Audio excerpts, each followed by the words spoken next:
Welcome to my channel. महत्त्वाची सूचना. या व्हिडिओमधील सर्व माहिती केवळ शैक्षणिक उद्देशानं दिलेली आहे. ही कोणत्याही प्रकारची गुंतवणूक सल्ला नाही.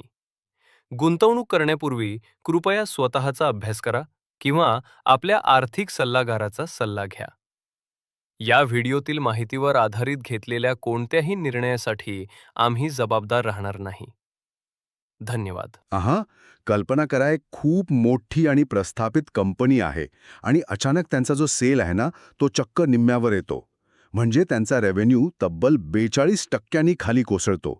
आता अशा वेळी साधं बिझनेस लॉजिक काय सांगेल? साहजिकच आपण म्हणू की आता ही कंपनी मोठ्या संकटात आहे आणि त्यांचा नफा तर पूर्णपणे रसातळालाच जाईल. एक्झॅक्टली. पण जर मी असं म्हटलं की एवढं सगळं होऊनही, म्हणजे सेल अक्षरशः अर्धा होऊनही त्या कंपनीच्या खिशात येणारा निव्वळ नफा म्हणजेच नेट प्रॉफिट अगदी गेल्या वर्षी इतकाच भक्कम आहे, तर बापरे, हे ऐकायला थोडं अशक्यच वाटतं. म्हणजे महसूल कमी आणि नफा स्थिर. हो ना, अगदी अशक्य वाटतं. पण आजच्या या सखोल चर्चेत आपण अशाच एका अशक्य वाटणाऱ्या आर्थिक कोड्याची उकल करणार आहोत. आज आपण भारताच्या रिअल एस्टेट क्षेत्रातील एक अतिशय मोठा ब्रँड DLF यांच्याबद्दल बोलणार आहोत. अगदी बरोबर. शेअर बाजारात किंवा कॉर्पोरेट फायनान्सच्या जगात असे चमत्कार खरोखर पाहायला मिळतात. तिथे आकडे नेहमीच एका सरळ रेषेत चालत नाहीत. खरंय. आणि म्हणूनच आपण त्यांच्या मार्च 2026ला संपलेल्या चौथ्या तिमाहीचे म्हणजे Q4चे जे ताजे आर्थिक निकाल आलेत ना, ते आज डिकोड करणार आहोत. आजच्या या चर्चेचे मुख्य उद्दिष्ट हेच आहे की जेव्हा एखाद्या मोठ्या कंपनीचा रेव्हेन्यू अचानक 42% खाली कोसळतो, पण तरीही त्यांचा नेट प्रॉफिट जवळपास स्थिर राहतो, तेव्हा त्या कंपनीच्या आत नक्की काय शिस्त आहे? हा खरोखरच विचार करायला लावणारा विषय आहे. कारण बघायला गेलं तर हे आकडे पूर्णपणे एकमेकांविरुद्ध उभे असल्यासारखे वागतायत. एकीकडे महसुलात एवढी मोठी घसरण आणि दुसरीकडे नफ्यात चक्क स्थिरता. चला तर मग थेट या चौथ्या तिमाहीच्या मूळ आकडेवारीपासून सुरुवात करूया. आपण मार्च 2026च्या तिमाहीबद्दल बोलत आहोत. सर्वात आधी महसुलाकडे म्हणजेच कंपनीच्या टॉप लाईनकडे पाहूया. या तिमाहीत DLFचा महसूल 1814 कोटी रुपये इतका नोंदवला गेला आहे. अच्छा, 1814 कोटी. हो. आता 1814 कोटी हा आकडा मोठा वाटत असला तरी गेल्या वर्षीच्या याच तिमाहीच्या तुलनेत ही तब्बल 42% महाकाय घसरण आहे. एवढेच नाही तर मागील तिमाहीत म्हणजे डिसेंबर 2025मध्ये हाच महसूल 2020 कोटी रुपये होता. तिथूनही तो खाली चालला आहे. कोणत्याही व्यवसायात विक्री एवढ्या मोठ्या प्रमाणावर कमी होणे हा बाजारासाठी नेहमीच चिंतेचा विषय असतो. आणि रिअल इस्टेटसारख्या क्षेत्रात जिथे प्रकल्पांचा आकार खूप मोठा असतो, तिथे 42% महसूल कमी होणे याचा अर्थ कंपनीच्या प्रत्यक्ष प्रोजेक्ट एक्झिक्युशनमध्ये या तिमाहीत मोठी घट झाली आहे. आणि इथेच ते कोडं सुरू होतं. कारण एकीकडे महसूल 42%नी घसरला असताना कंपनीचा निव्वळ नफा म्हणजेच नेट प्रॉफिट 1269 कोटी रुपये इतका राहिला आहे. काय सांगताय, 1269 कोटी? हो, मागील वर्षीच्या तुलनेत यात फक्त 3% अतिशय किरकोळ घसरण झाली आहे. आणि जर आपण तिमाही दर तिमाही विचार केला तर डिसेंबर 2025च्या 1203 कोटींच्या नफ्यावरून तो थोडा वाढलेलाच दिसतोय. तसंच त्यांचा EPS म्हणजेच प्रतिशेअर कमाई 5.12 रुपये आहे, जो मागील तिमाहीच्या 4.86 रुपयावरून सुधारला आहे. मी म्हणेन ही एक खूप मोठी अचीवमेंट आहे. हे आकडे पाहताना मला अचानक एका गोष्टीची आठवण येते. हे एखाद्या अतिशय प्रसिद्ध रेस्टॉरंटसारखे आहे. कल्पना करा, त्या रेस्टॉरंटमध्ये गेल्या वर्षीच्या तुलनेत यावर्षी निम्म्याच ग्राहकांनी जेवण केलंय. म्हणजे गर्दी कमी झाली, ऑर्डर कमी झाल्या. अगदी तसंच. पण संध्याकाळी जेव्हा रेस्टॉरंटच्या मालकाने गल्ला मोजला तेव्हा त्याला दिसले की त्याचा नफा गेल्या वर्षी इतकाच आहे. ग्राहकांची संख्या 42%नी कमी होऊनही खिशात येणारा पैसा मात्र तेवढाच आहे. आता मुख्य प्रश्न असा आहे की कंपनीच्या पातळीवर हे सगळं मेकॅनिझम नक्की कसं काम करतं? हे रेस्टॉरंटचं उदाहरण खूपच समर्पक आहे. यामागे नक्की काय घडलं असेल हे समजून घेण्यासाठी आपल्याला रिअल एस्टेट व्यवसायाच्या मुळाशी जावं लागेल. इथे नफा स्थिर राहण्यामागे 3 मुख्य कारणे स्पष्ट दिसतात. अच्छा, कोणती 3 कारणे? पहिलं कारण म्हणजे उत्तम खर्च नियंत्रण किंवा कॉस्ट कंट्रोल. जेव्हा एखाद्या कंपनीला दिसतं की आपला रेव्हेन्यू कमी होतोय, तेव्हा ते तातडीने इतर अनावश्यक खर्चावर कडक नियंत्रण आणतात. म्हणजे ते खर्च कापतात जेणेकरून मार्जिन टिकून राहील. बरोबर. दुसरे महत्वाचे कारण म्हणजे अदर इन्कम किंवा इतर उत्पन्न. इतर उत्पन्न म्हणजे नक्की काय? मुख्य व्यवसायाव्यतिरिक्त येणारा पैसा का? अगदी तसंच. अनेकदा या मोठ्या कंपन्यांकडे भरपूर रोख रक्कम किंवा कॅश रिझर्व्ह असते, ज्यावर त्यांना बँकेकडून व्याज मिळतं किंवा त्यांच्या इतर उपकंपन्यांमधून म्हणजे सबसिडियरीजमधून त्यांना डिव्हिडेंड मिळतो. अच्छा, म्हणजे घरं विकून पैसे नाही आले तरी ह्या इतर मार्गांनी पैसे येत राहतात. हो, जेव्हा मुख्य व्यवसायातील विक्री कमी होते तेव्हा हे अदर इन्कम त्या पोकळीला भरून काढण्याचं काम करते आणि नेट प्रॉफिटचा आकडा चांगला दिसतो. समजलं. आणि तिसरं कारण काय आहे? तिसरे आणि सर्वात महत्त्वाचे कारण म्हणजे त्यांच्या प्रीमियम आणि लक्झरी प्रकल्पांचे योगदान. त्यांनी जरी या तिमाहीत एकूण घरांची संख्या कमी विकली असली तरी जी घरे विकली ती अतिशय उच्च दर्जाची आणि प्रीमियम होती. म्हणजे महागडी घरे. हो, साध्या घरांच्या तुलनेत लक्झरी घरांवर मिळणारे प्रॉफिट मार्जिन खूप जास्त असते. त्यामुळे कमी घरे विकूनही नफ्याचा आकडा मोठा राहिला.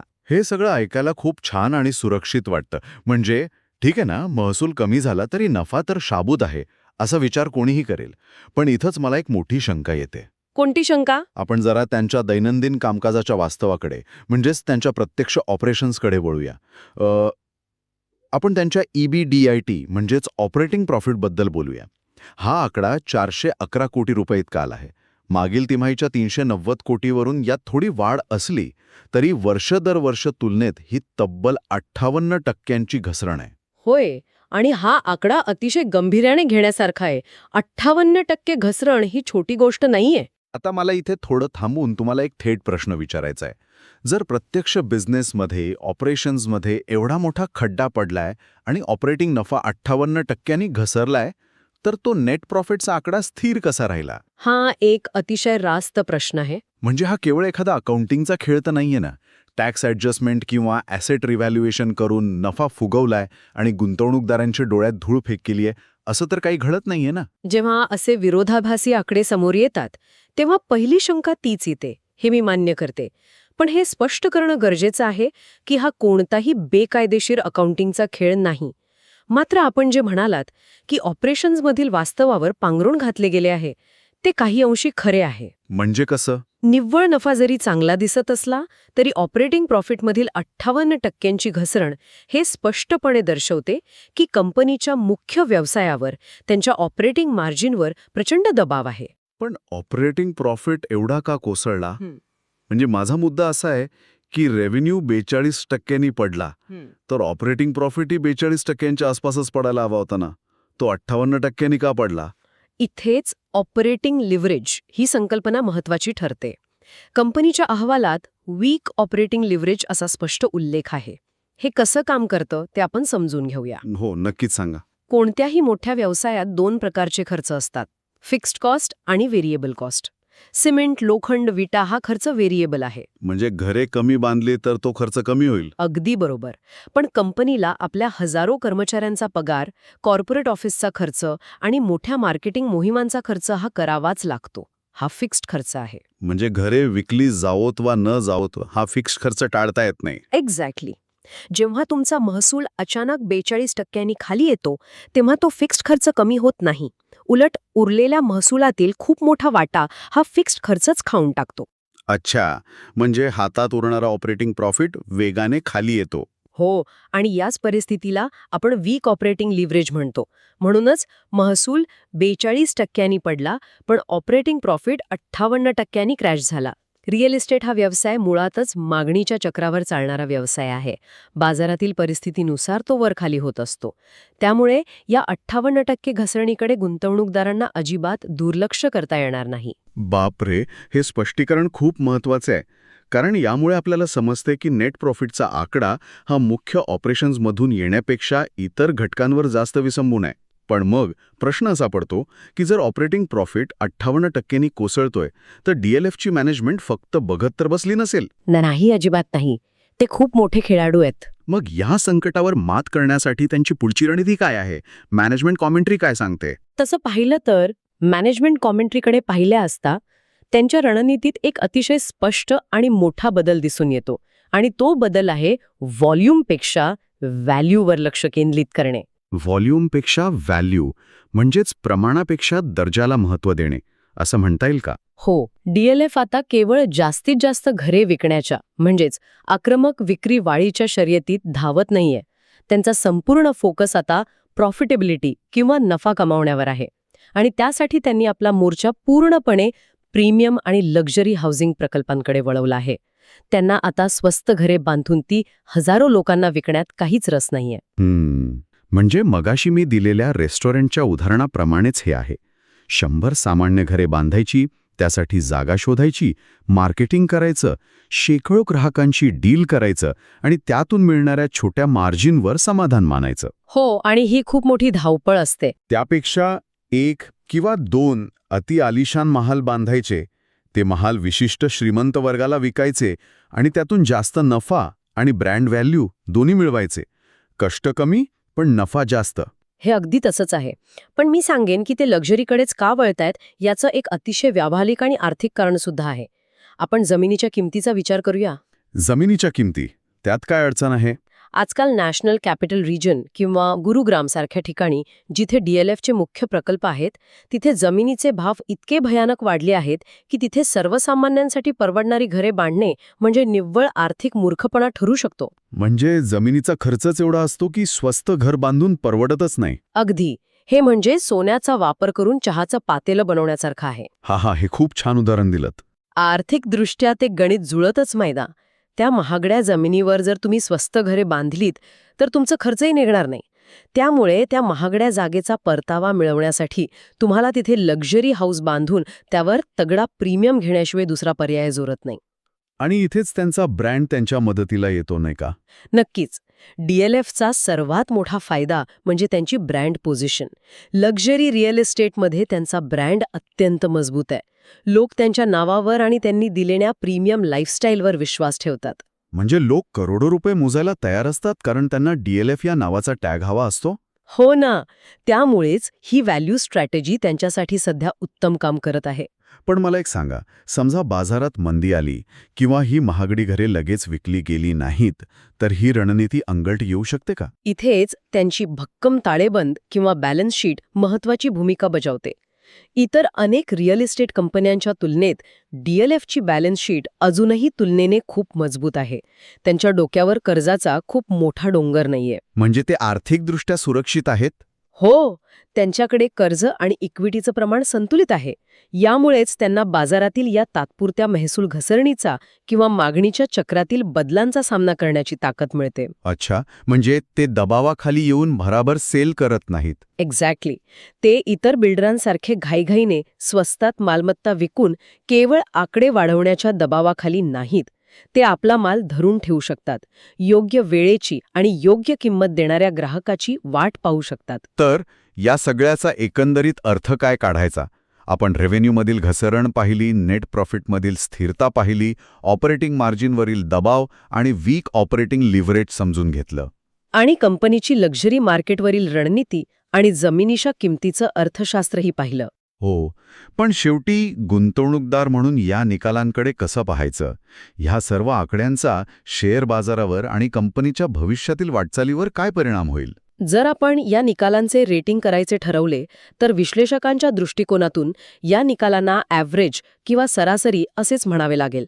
हे निकाल उत्कृष्टही नाहीत आणि अत्यंत वाईटही नाहीत. म्हणजे ही एक संमिश्र स्थिती आहे. होय, कारण जसे आपण पाहिले, महसूल आणि ऑपरेटिंग नफा अतिशय कमजोर होता. 42% आणि 58% घसरण ही निराशाजनकच आहे. पण निव्वळ नफ्याच्या स्थिरतेमुळे हे निकाल पूर्णपणे नकारात्मक होण्यापासून वाचले. म्हणजे निव्वळ नफ्याने एक प्रकारे मार्केटला सावरलं. बरोबर. निव्वळ नफ्याने शेअर बाजारासाठी एक प्रकारचा शॉक अब्झॉर्बर म्हणून काम केले.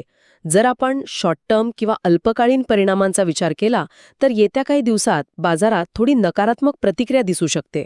ते का? असेल त्यांना तो महसूल कमी झालेला खटकणार. आणि जे लाँग टर्म इन्व्हेस्टर्स किंवा दीर्घकालीन गुंतवणूकदार आहेत त्यांच्यासाठी? दीर्घकालीन गुंतवणूकदारांचा दृष्टिकोन थोडा वेगळा असतो. रिअल इस्टेटमध्ये आजचा रेव्हेन्यू हा अनेकदा 2-3 वर्षांपूर्वी विकलेल्या प्रकल्पांचा असतो. अच्छा, म्हणजे आज घर विकलं तर आजच रेव्हेन्यूमध्ये दिसत नाही? नाही, कारण जोपर्यंत घराचा ताबा म्हणजे पोझेशन दिलं जात नाही तोपर्यंत अकाउंटिंगच्या नियमानुसार पूर्ण महसूल नोंदवता येत नाही. त्यामुळे गुंतवणूकदार आजच्या रेव्हेन्यूपेक्षा भविष्यातील कॅश फ्लो आणि प्री सेल्सकडे जास्त लक्ष देतात. म्हणजे भविष्यात किती पैसे येणार आहेत याची बुकिंग आत्ता किती झालीये हे जास्त महत्वाचं आहे. अगदी बरोबर.